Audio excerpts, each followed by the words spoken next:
এবছর সর্বনিম্ন ১১০ ও সর্বোচ্চ ২,৮০৫ টাকা ফিতরা নির্ধারণ করেছে ইসলামিক ফাউন্ডেশন।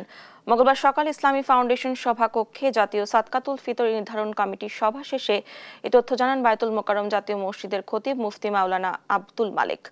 জানান, দেশের বিভিন্ন বাজার থেকে প্রাপ্ত গম, আটা, যব, খেজুর ও পনিরের দাম বিবেচনায় নিয়ে সিদ্ধান্ত নেওয়া হয়েছে। কেউ যদি নিজ এলাকায় স্থানীয় বাজার মূল্য অনুযায়ী ফিতরা আদায় করে তাতেও কোনো সমস্যা হবে না।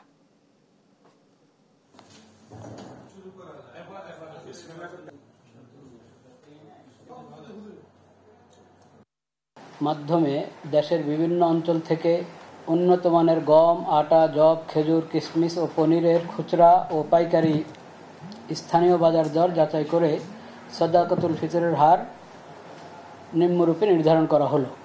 সর্বনিম্ন বলতে গমের হিসাবটা গম আটার হিসাবে করলে সর্বনিম্ন হবে সেটা ১১০ টাকা, আর পনিরেরটা সর্বোচ্চ হয় সেটা হলো ২৮০৫ টাকা। বাকি স্থানীয় বাজার দর হিসাবে যদি কেউ আদায় করে তার সাদাকাতুল ফিতর আদায় হয়ে যাবে। এটা খুব গুরুত্বপূর্ণ একটা নোট।